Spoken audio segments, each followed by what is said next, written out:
Today on the Cristopolis show, I have the honor of having Colter the Soldier, a celebrity manager who's managed artists such as Mr. Capone E, Carolyn Rodriguez, Juan Gotti, and a list of others.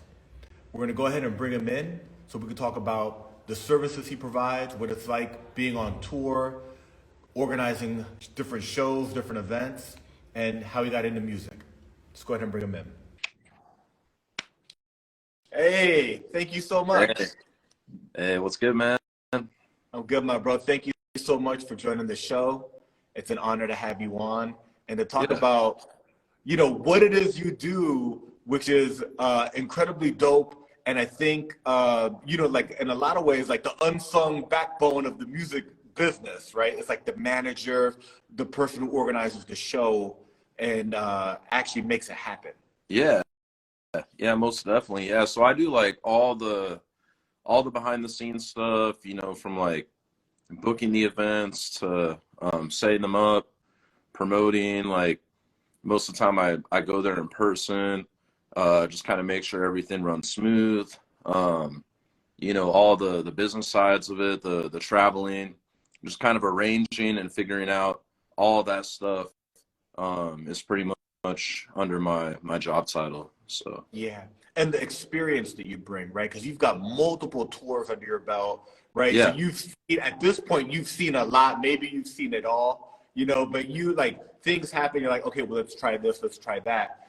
Can you take us on the journey? Tell us how you got started, how you got involved with music, how that all started, and let's work our way forward to where we're at today. Yeah. So basically, so I did last year. I think I did like 6 tours. This year I've already done 3 or 4. So yeah, I definitely have a lot of experience. And it kind of, it all started about 10 years ago. I started doing management and stuff, kind of on a smaller level, but certainly fast forward to about 2 years ago is when I really started making some what's the word, making some headway. And that's when I became Capone's manager. I went on tour with him, and he just pretty much kind of took me under his wing, showed me all the ropes, kind of really taught me a lot of what I know today. It's pretty crazy just to kind of fast forward from then till now. Just all the places I've been. Artist. He's a major artist, Capone. Yeah, he is. Yeah. So how did that connect happen? I get asked that a lot. Yeah. So pretty much, so I had a friend of mine brought him out to Idaho, like the Idaho area, Boise, and pretty much I kind of like helped out with the show, different things like that. And so Capone, he needed a ride. He didn't have a ride from the hotel to the venue and back. So pretty much I just kind of volunteered to help. And, so I was able to, talk to him a lot and just kind of get to know him pretty good. And, we probably spent a good 3 or 4 hours that night being able to conversate. And, I got to know some of his camp and stuff as well. And so it kind of just led to us staying in touch. And I think it was about 3 weeks later that I ended up actually going to New Mexico and started kind of helping out with some of the shows that were already booked and just kind of helping with like the operation side of things and like the strategy and, it just kind of went from there. After, I did that for like a month and a half, I was gone. And then at the end of it, he was like, hey, I want to, hire you to be my manager. I don't have a manager. I usually do it by myself. We're kind of some of his words. And then, we just linked up and wow. Yeah. But you've loved music always? Yeah. No, I've been doing music for 10 years. And when I got out of high school, it was just kind of something that I wanted to jump into because, on the business side, it's like there's never an artist that has too many fans. So like I knew that if I found the right one, I could really go far with it. if I really was helping and adding some value. So that's kind of why I joined. And, you know, I'm an only child and stuff. Like, my parents are older, so I kind of just, I've always grown up with like a lot of pressure to kind of, you know, be successful and stand on my own and stuff. So that's kind of why I got into music. But I've always loved hip hop, rap in particular. You know, I've been listening to it since I was a kid. Yeah. So Yeah, I love hip hop too, man. Like, hip hop saved my life. You know what I'm saying? It's like one of those things where like you always had hip hop to lean on, and yeah. the stories of adversity and the stuff that other people have gone through, and you know, so that's really cool. You worked at like you worked on a radio show when you were in Washington, right? Yeah, I did have a yeah, like a small kind of just for fun radio show. It was with a buddy of mine named Nigel. Yeah, Nigel was a good friend of mine. I was actually like just in high school kind of finishing up. I think I was like a senior.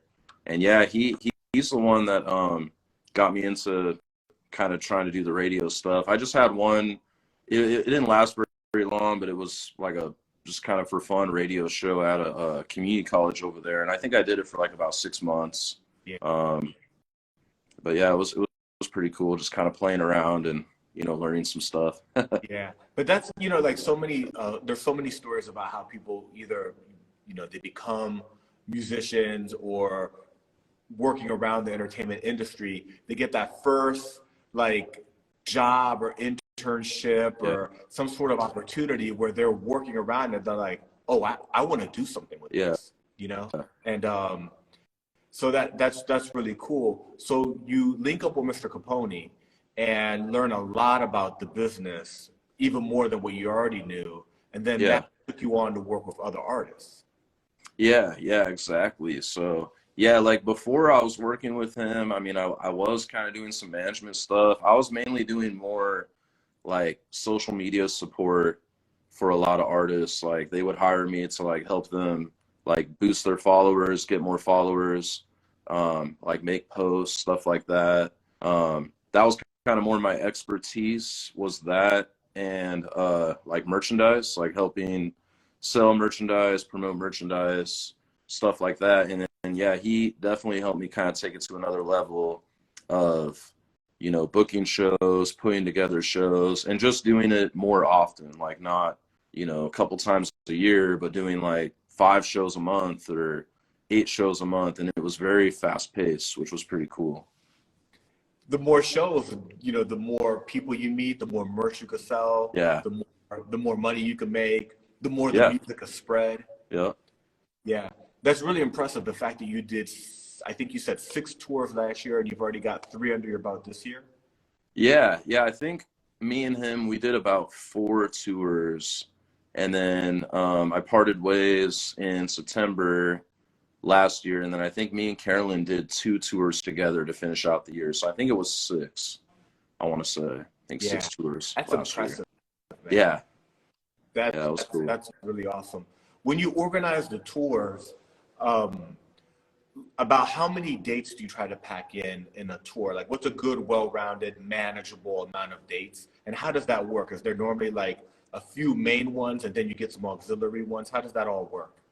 Yeah, so basically when I book a tour, I definitely try to make it like as efficient as possible. Um, you know, basically, usually how it'll work is it'll be at the shortest amount of time, it'll be like maybe usually like 2 weeks or so is kind of like a minimum. So anywhere from 2 weeks to maybe like a month is kind of the length of time that I like to make just one tour. And then, you know, kind of the next one I change the theme a little bit and stuff. But yeah, I try to, you know, I book a lot of concerts.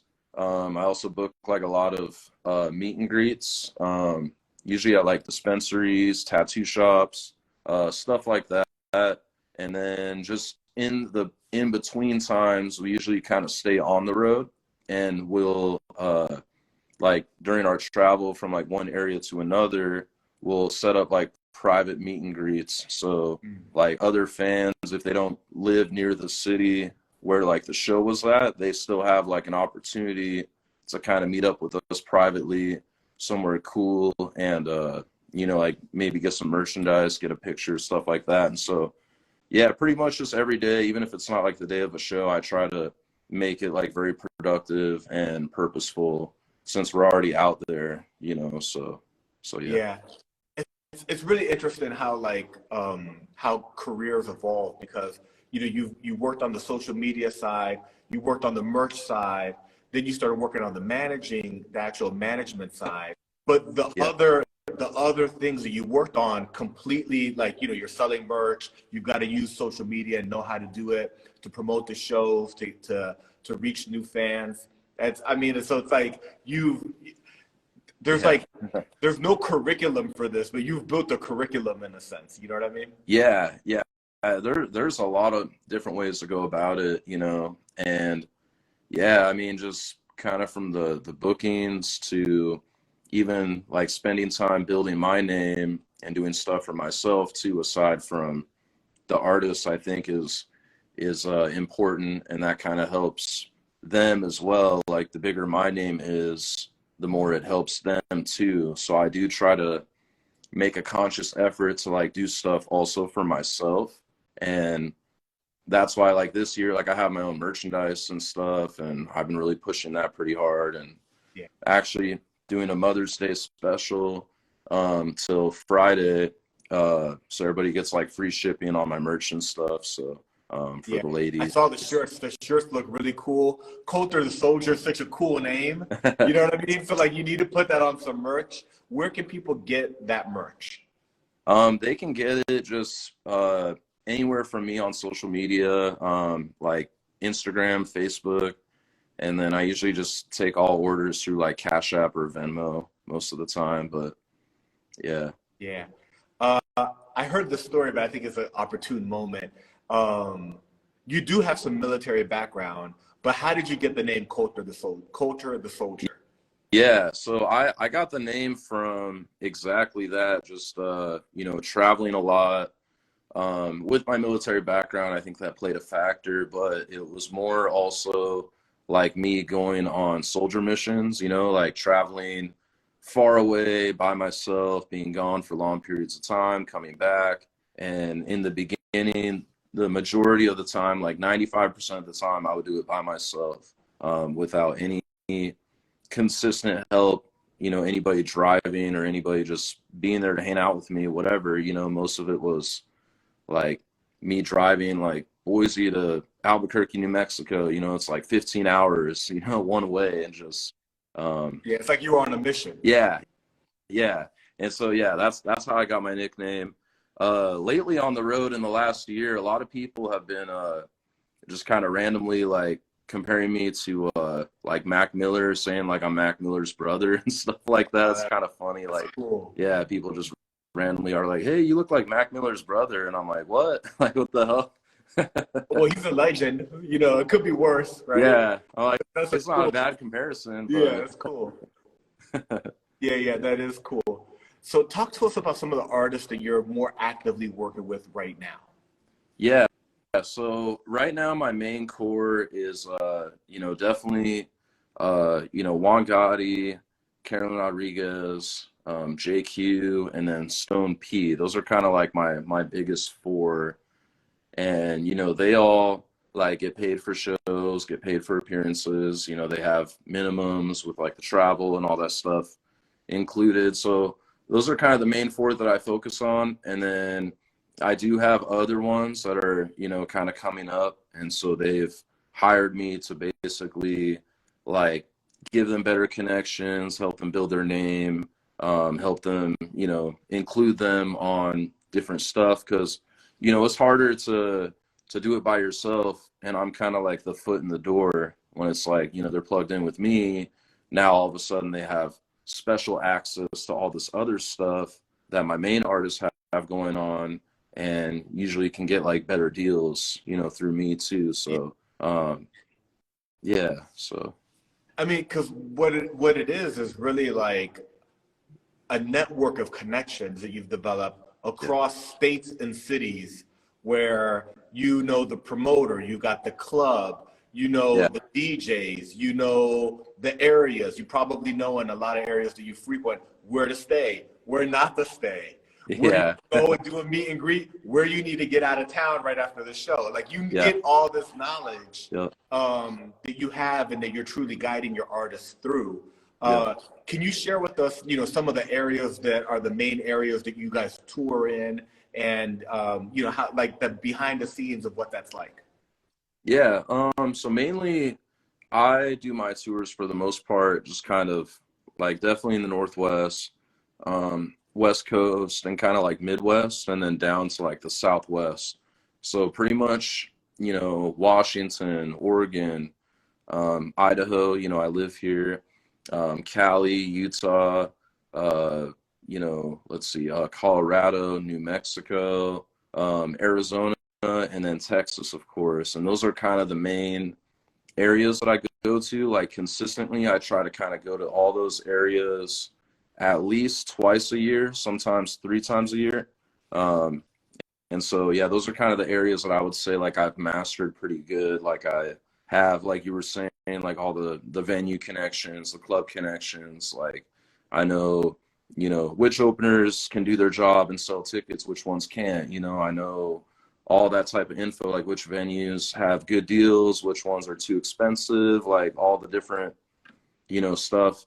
And like the fun stuff, like, the cool restaurants and, stuff like that. So Yeah, that's yeah, cool. Because it's like, your job as the manager is setting up the tour, tickets, sponsorships, and things like that. But the artists need to do their part of it too, yeah, right?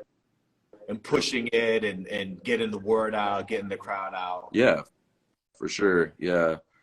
Yeah. So yeah, it's pretty much all I do. And, it's time consuming, but it's fun for the most part. So Yeah. Now that's awesome. Do you guys ever work with publicists, radio, and things like that also? I've tried to work with the radio. Sometimes I've had success, sometimes I haven't. The radio, it's really a toss up when involving them in an event, because usually radio, they like to do radio ads. And I have nothing against radio ads, but it's really hard to like kind of gauge how many people actually heard the radio ad and stuff like that. So when I include radio stations on shows, it's really just kind of more for the hype. It's more for like the appearance, Yeah. versus me like kind of depending on a radio ad to help really make it successful. I don't really depend on it. I kind of just, it's more for like hype, like, hey, cool, we got, Wild 101 or whatever the big name is, just, they're here, they pulled up, cool, it's going to be a party. And just, that's really the only thing. But Yeah, it adds to like the energy and the ambiance of the event. yeah, yeah, exactly. Yeah. So I don't know if this is like by design or if like what you were into, um, but you've become in a lot of ways uh, a manager that's very much focused on, Latin rap, Latin hip hop, Chicano rap, Raza Yeah. rap. So Yeah. can you talk to us about how, unpack that for us? How did that happen? What's that been like? Yeah. It's been pretty cool. It definitely wasn't something that was like on purpose or something that I like specifically tried to do, but it's kind of just something that it's organically happened. So yeah, I mean, it's pretty unique and pretty special, being like a white boy in Chicano rap, like really a part of it, being a visitor and being able to be, integrated with the culture and just having the opportunity to show my appreciation and respect for it. And, as I've gotten further into it, I realized that, the mainstream music and stuff, they really overlook Chicano rap. And it's really too bad, because there's a lot of talent and just a lot of good people. And it's a really, tight-knit community. Like everybody kind of knows everybody and stuff. But yeah, for me, it's been really special to just be embraced and be accepted and be, for the most part, genuinely appreciated and welcomed. That's been really cool, and it's been very meaningful to me. So yeah, very grateful for it. So Yeah, what a cool experience, man. And the thing about it is that you have truly specialized knowledge at this point. Like if there was, there's every day there's new people picking up the mic, picking up the pen, right? And if you had an artist and they're looking up to a Juan Gotti or Carolyn Rodriguez or an SPM or a Mr. Capone, right? Well, the person to connect with to make things happen is you. yeah, You know what I mean? yeah, You very much have specialized knowledge in what markets, how to tour, what venues, what events happen annually, all those types of things.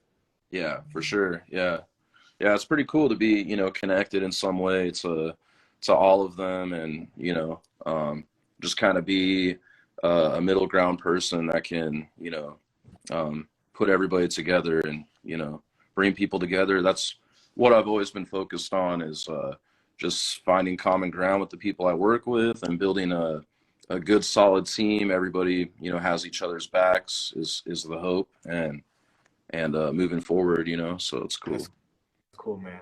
Are there any other people that you're managing that aren't artists, that aren't musicians?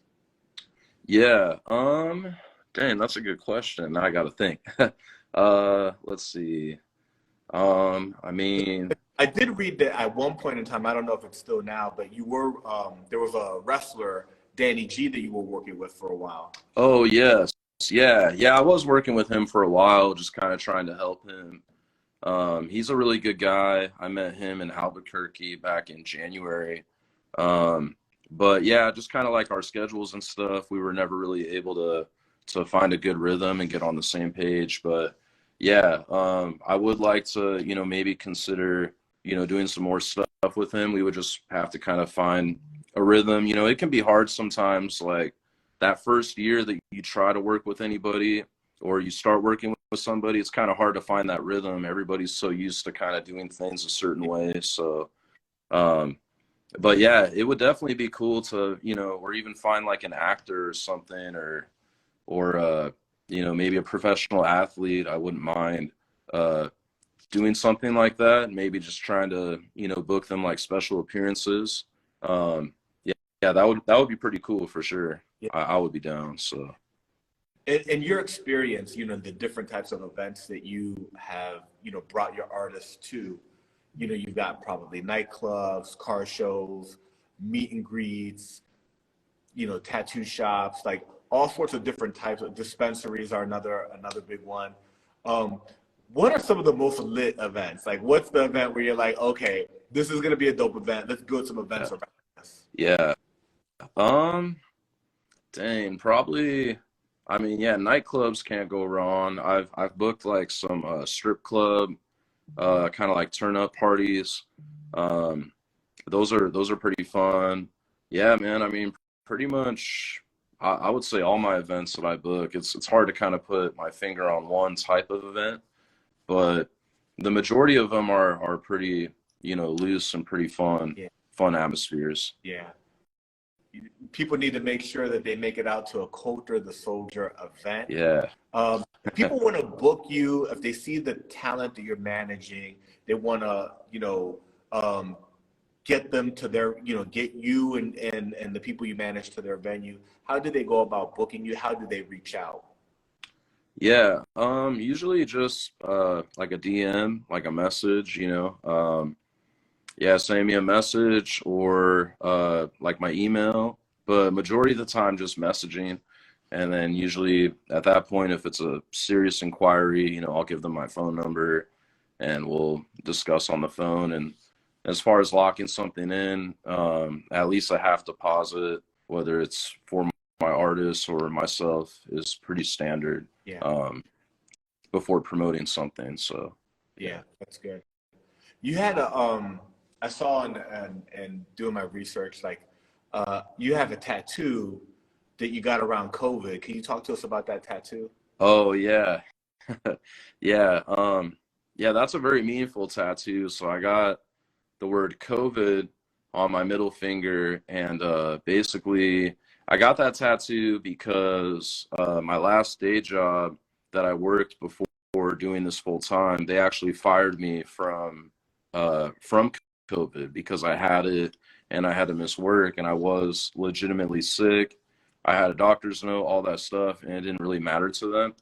And so that was kind of a turning point just in my life in general, and actually kind of scary to, just be replaced that quickly over something that I couldn't Yeah. control. So it was kind of something that was funny, right? Like having that kind of tattoo on your middle finger is funny, but also like, damn, like that's messed up. Like I have to do this, um, so that's why I got that tattoo COVID on the middle finger. So Yeah. But that enabled you to do this full time.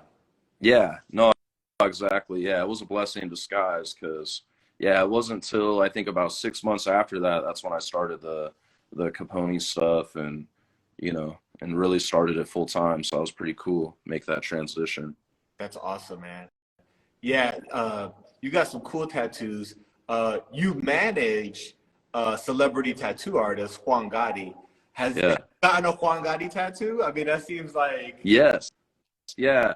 I actually just got my first one. It was probably about 3 weeks ago on the back of my left arm. I got a Navy tattoo because I was in the Navy for some time and didn't really have any tattoo work yet of that time. So yeah, I got a pretty cool anchor and stuff on the back of my arm with like some dog tags. And yeah, he did a really good job. We have some plans to do some more work. Yeah, so I was very happy. And now when I'm around people, I can definitely show people like, hey, look, the tattoo he did is right there. I just kind of have to turn around a little bit. that's cool, Yeah. man. That's really cool.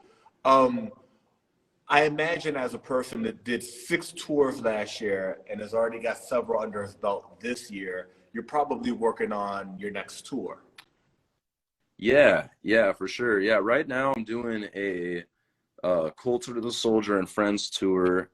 And I started it on Friday. We did a show down in Fort Hall, Idaho. It's about 3 hours away from where I live. It's kind of like in the southern part of the state. And there was a big show there at a casino, and it was with my artist JQ and then also Dogface, the TikTok star, Yeah. because he actually started making music recently about like a year ago, I want to say, give or take. And he has a group called 208 Natives. So they've been doing a tour, him, 208 Natives, and JQ.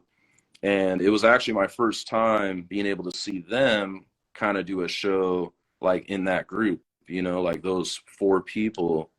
So that was pretty cool. I was just kind of there observing, helping out, helping JQ out. And yeah, it was a really cool trip. So I had a good time. It was fun. Yeah.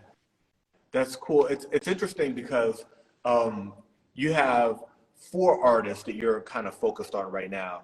Carolyn Rodriguez and Juan Gotti that are famous, right? Yeah, Like they're known for, they've been known for the last couple of decades, yeah, right? And then you for have these sure. up and coming rising stars that, that you're putting on and sharing your knowledge and experience and knowledge that you've gotten also from like the work you've done with Mr. Capone and also I imagine Carolyn and Juan Gotti, and that's JQ and Stone P, right? Yeah, And exactly. you're really kind of sharing that knowledge with them. Can you talk to us about like how you bring those artists together on the same bill? How what it's like working with established artists and what it's like working with rising stars? Yeah, no, it's pretty cool. It definitely gives me a lot of different options. It gives me flexibility. All of them are a little bit different, and it's cool because, they do bring in some of the same crowd and some of the same fans, but they also bring out different people, and all of them have like different styles. Like you got Juan Gotti who raps on all different types of beats. He raps in Spanish, he raps in English. And then, you got Carolyn who raps but also sings. She kind of has the R&B vibe sometimes, and then you got JQ that's more like R&B, a little bit of rap. He's really compared a lot to like Frankie J and stuff like that. And then with Stone P, he's more of like a West Coast kind of gangster rap, a little bit inspiring, like motivational rap, Yeah. and kind of like a Nipsey Hussle feel, but with a twist. And Yeah. so yeah, it's cool. I run a bunch of different packages. Sometimes I do like Carolyn and Juan Gotti together. Sometimes I do them separately. Sometimes I do Carolyn and Juan Gotti and I throw JQ on it. Sometimes I do all four of them. And then, sometimes they just do solo stuff. So it's pretty cool, like, as a manager to just have all those options and just use my best judgment on kind of what fits best and just kind of take turns. It's pretty cool. Yeah, that's really cool. Boise, Idaho has, I think, had the largest real estate price growth like in the last 2-3 years, like in the nation, I believe. Oh, And yeah. Boise's popping. So I grew up in DC. I'm in LA now, and like you didn't really know that much about Boise, except they had a banging football team, right? Yeah. And um, it is blowing up. Do you feel that actually happening in the entertainment sector also, and in the music? Is it a good place to be based out of? Or are you thinking about going to a more traditional hub? Yeah.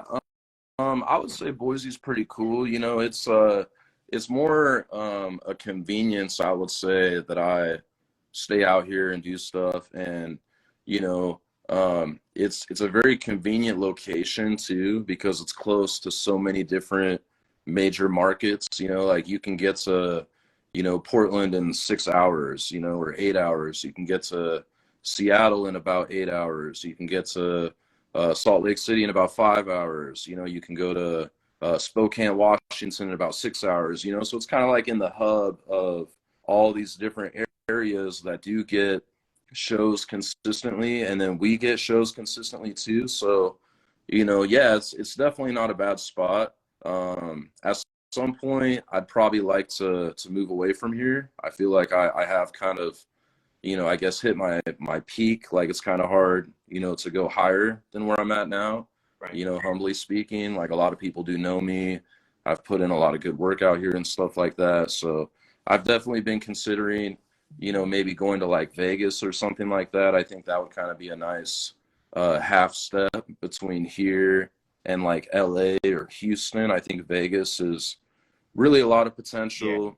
And, my artist Stone P does live there. He's got like a nice studio and stuff. So there's kind of already like a nice foundation there for me. So Yeah. um, I have been considering it pretty strongly in like the last year or so. But Well, first of all, Boise's amazing. And I think that it was like a hidden gem for a long time, and the secret's out, right? yeah, it's People are out. moving there in droves. A lot of people from California, right? Yeah, But Vegas is popping. I mean, yeah, inexpensive flights. You could be yeah, in LA, you could leave in the morning and be in LA rocking a show that afternoon. What is it, like 4 hours away? yeah, And you do so much work in Texas and specifically Houston yeah, that's like a quick little flight, just right there. yeah. Yeah, that's pretty cool. What are you planning? How would you like to expand your growing company and management services? What do you see 2023? What are the goals? Like how do you want to grow that? I know that you're going to want to do more tours. Are you thinking about bringing help on? Bringing some people into the team to help you? Are you thinking about taking on more artists, expanding into different areas? Because you've got a Yeah. lot of knowledge. But there's only one Colter. Yeah. Oh man, trust me, you don't know how many times I wish I could just clone myself and make like Right. 2, 3, 4 of me. But yeah, no, yeah, definitely adding to my team is something that I'm kind of always looking to do. I try not to rush it, but there are a lot of people that have seemed to kind of genuinely want to help me. I do have somebody right now that I'm really happy with, and his name is Tony G. Shout out Tony G. He's right here from Boise, Idaho, and he's just been doing a lot for me lately. I've known of him for a long time, but I just think me and him kind of joining forces, the timing could not be better. And because my main thing that I find, I guess, a challenge with is just kind of really trying to apply my time efficiently to the right things, because I have, artists that I manage. I have bookings I need to do. I have emails, phone calls. I need to keep up with my merchandise. I have to make sure I'm in stock. I have to mail it out to people. You know, there's a long list, much longer than even that, but a very long list of stuff. And so, yeah, I am definitely at that point where it's like I've built myself up pretty good. I have good teammates. I have, you know, celebrities and stuff, but I definitely do need help. And so people like Tony are very appreciated. And, you know, I've had him helping me with stuff for like a couple months, and he's been doing a great job. And I hope that I can get more people like Tony that are just very genuine spirited, just very easy to work with. They don't complain. They're just good energy people, and that makes me do a better job. So yeah, there's a couple other people I'm considering to add, but I'm already kind of noticing some of the weight being taken off a little bit, which is really nice and needed. So Yeah, yeah.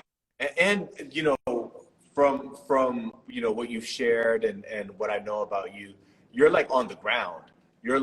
You're out there at the venues with the artists, making it happen, making everything, making sure that the show and the event goes well, that the money's right, that the tickets are selling, that the promotion is right, that the sound is right, that there's a yeah, DJ, that the you yeah, know all of that stuff.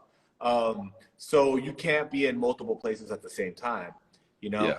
So we got one question here that says, have you thought about stepping into the reggaeton market? Oh, that's a great question. Yeah, I have, and I kind of have dabbled a little bit in and out of it. Actually, one of my main DJs, he specializes in reggaeton music. DJ A-Rod, he's from Seattle, Washington, and I have him DJ for a lot of the shows that I'm deeply involved in. He's DJed for Carolyn many times, Capone, JQ, Stone. So yeah, definitely have some experience with that. I know Carolyn does a little bit of reggaeton tracks here and there. But yeah, I would definitely be open to you know, learning more about it. And I don't really have a specific artist that just does reggaeton. So that would be pretty cool to have one to be able to offer, you know, that as well, and kind of, you know, switch them in and out of packages. That'd be tight. Yeah, that would be really cool. You know, the artists like Carolyn and Mr. Capone and Juan Gotti, they've been doing Latin rap for a long time. But it seems that right now, Latin rap, reggaeton, urban Latin is hot. It is. It's Yeah. hot right now. Yeah. Have you noticed that? What has that been like for you? Have you seen a difference in crowd, in media? What is it like? Because you're on the cutting edge, you're on the front lines at Yeah. the venues in different cities and different states. What? Yeah. Tell us your experience with that. Yeah. No, I've definitely been seeing growth in it. I've seen a lot of non-Chicano, you know, artists and stuff want to participate more than I did, you know, when I first started, which was just a couple years ago. So yeah, it's pretty cool to see it kind of take a mainstream turn, especially more reggaeton. It is really good music, even if you don't understand the language 100%. Like me, I'm not even fully bilingual, but a lot of times it's just the beat and the vibe that makes it enjoyable to listen to or kind of vibe with at a club and stuff. So yeah, it's really cool to see it take that turn, and I think it's definitely going to keep going in that direction. I don't really see anything slowing it down too much. So Yeah, yeah, it's cool. yeah. I would love to see Colter and Friends, you know, also move its way to the East Coast, do shows up and down, you know, from Yeah, New York to Miami, right, and every market in between. That I think that would be really dope. I think there's a strong market there for you. You know, I grew up in DC, and we know about all those artists there. We knew about Carolyn and Juan Gotti and SPM, that's Mr. great. Capone. Yeah, Oh, so yeah, there's a strong fan base of just in general what I would just call a Latin market because it's not just Chicano, right? It's just a lot of yeah, people who can relate and they have relatable stories and You know, Yeah. I think it's a big market there for you to tap into. Yeah. Any other plans, upcoming shows and things that you want to share with us before we wrap? Yeah, sure. Yeah, I have so I'm doing two events this weekend, Gresham, Oregon and Bend, Oregon. Going to be announcing the Bend, Oregon one probably tomorrow. And then after that, the following weekend, I'm going to be going back to Denver, Colorado. I have another show there. And then my other artists have different events. Juan Gotti's got some stuff. If people go on his page, they can see what he's got going on. Carolyn's been staying super busy. She's had car shows back to back, some really big ones. And everybody's just pretty much, for the most part, staying super booked up. Yeah. It's a really busy time of year now. You know, we're pretty much into summer, so it's like just lots of stuff happening kind of left and right. Yeah. Memorial Day, car show season. I mean, it's a Yeah. lot. Yeah. Well, that's awesome, man. I really appreciate the interview, the time. I wish you all the success in the world. If people want to get merch, if they want to Colter the Soldier, you know, this cool t-shirts you just dropped, DM Colter the Soldier. And if you want to book him or the artist that he's working with, hit him on the DM also. And, you know, I hope we can run this back sometime. Yeah, thanks, man. Yeah, I really appreciate you reaching out, and it's cool to connect. And yeah, thank you for your time as well. And yeah, let's build together, man. Let's get some stuff going. So next time I go out to LA or something, we can go grab some lunch. That would be That'd tight. be dope, man. Come by the studio. Awesome. Cool. Sounds good. Thank you so much. All right. Awesome. Thanks. Much love to everybody. Peace out, everyone. Thank you. All right.